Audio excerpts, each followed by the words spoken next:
Hey y'all, today I'm making unstuffed cabbage rolls. This is a recipe that I really like. I learned about this recipe when I was teaching. I had an assignment that I would send home with the kids to send back their favorite recipe from home, and if it was like a cultural recipe, that was even better. So one of the little girls brought back this recipe, the unstuffed cabbage rolls, and that was because her family was Polish. And so this is a Polish recipe and something that I really like to eat. So it essentially is ground meat, cabbage, tomato sauce, and diced tomatoes. So it's a simple recipe. I consider it fairly healthy. So I'm going to show you how to make that here. I'm going to turn the camera around and we're going to get to chopping some vegetables. Okay, y'all, so now we're going to chop up our onion. Here we have our first onion. You can use a yellow onion, a white onion. I don't know, those are the two that I would prefer to use, but you can use whatever. I'm going to go ahead and save the scraps here for my chickens. And so go ahead and chop up your onion here. This onion here that I was peeling was so hard to peel the skin off of it.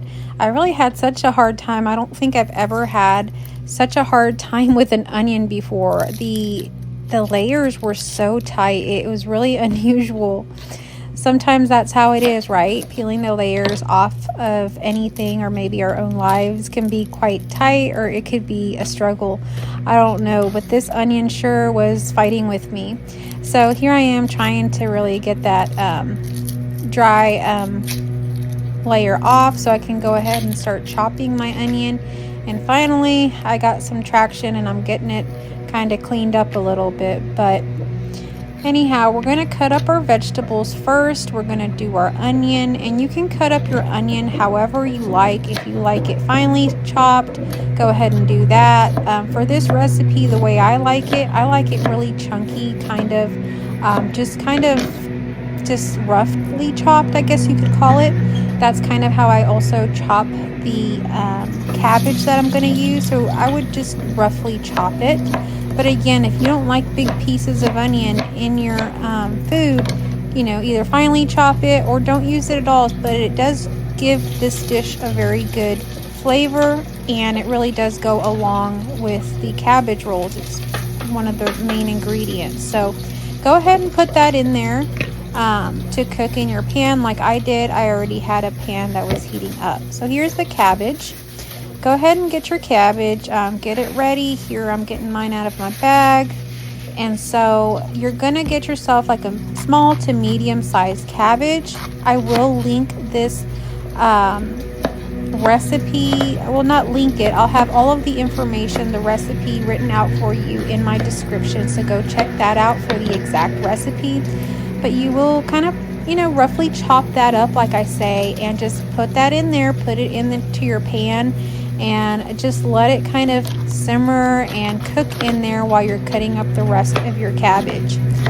Cutting up cabbage can be quite rough sometimes, so be careful chopping that cabbage. It can get kind of rough, especially if you get your knife caught in there and you got to yank it out, which, you know, happens here and there. So I would just chop it roughly. And I don't know, do y'all use the middle part? I usually don't, so I'm just cutting around the sides, and I'm going to save what I guess I call the stem for my chickens. But I see that some people do cook and use it.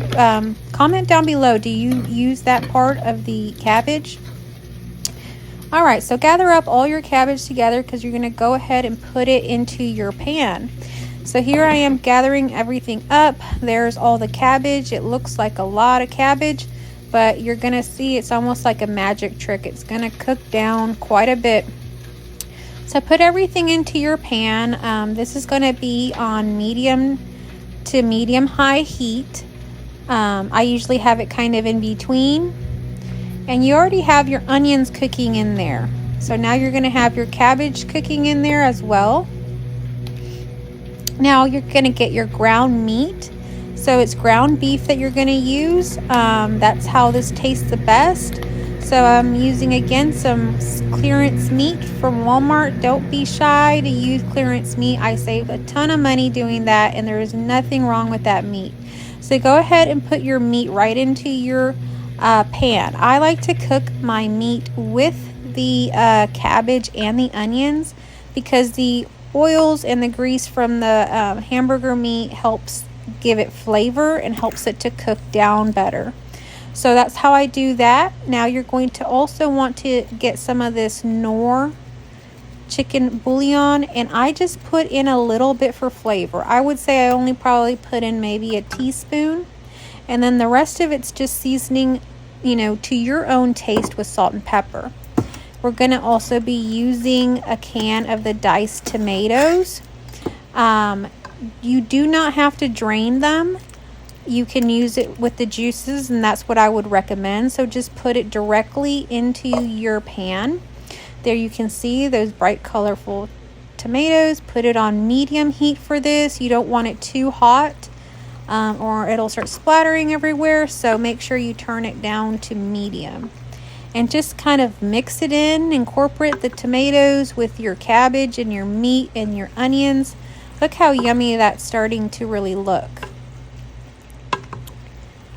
So it's a pretty simple, clean recipe. You know, you just got your cabbage, your tomatoes, your onions, and your meat. Okay, and so the other portion of this is that you will use a tomato sauce. So I like to use a pasta sauce, like a meat flavored pasta sauce. And I don't like a whole lot. So I'm only going to put in 1/3 of the jar. And that will be enough for me. You can do it to taste. I would recommend putting in about 1/3, and I'll put the recipe that I do in the description.